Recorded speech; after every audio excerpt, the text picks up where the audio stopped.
Hey guys, it's Crystal Renaud. Most of you know me as Keto with Crystal on social media. I've been using social media as a personal blog to be accountable, to show you my journey, whether it's training, it's food, it's diet, some of my struggles, and I want you guys to get to know me a little bit more behind the scenes.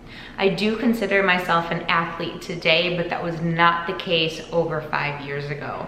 I was really struggling with my health. I was over 25 pounds heavier. I had horrible memory loss. I couldn't remember the names of people in my everyday life or the things that I needed to get done. And my energy was so low. I had to take naps every single day. I'd wake up, go to the gym, come back home, go right back to sleep. Just not normal behaviors, especially at 24, 25 years old.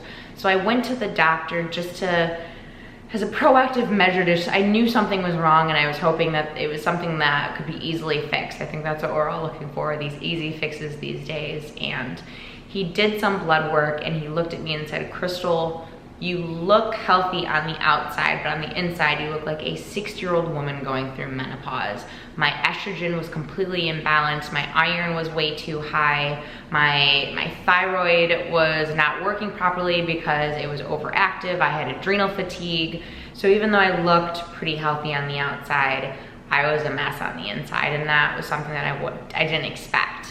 And walking out of that doctor's appointment, I left in tears, and the first person I called was my mother to just get some support.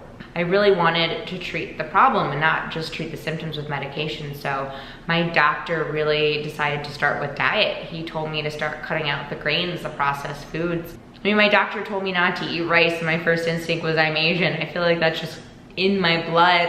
So I was kind of joking with him, but I didn't realize that the impact changing my diet was gonna have on how I feel today. And if it wasn't for that doctor, I would still probably be in an awful position, if not worse, from not changing my dietary habit. I went from the standard American diet, which was what I thought we were supposed to be eating, these awful guidelines, to now listening to my doctor, which was a very low carb recommendation, and really started eating anything leafy green vegetables, he specifically said lots of avocados, animal protein. So he was the reason that I started paying attention to diet, and how diet, the quality of the ingredients that I was consuming, really played part with how I felt and how my body felt. So every single day since then, I've done a little bit more research, paying attention to the quality of food, where my food comes from, how my animal proteins are raised. You know, we've become a society where we eat based on what we're in the mood for instead of what our bodies need. We never ask,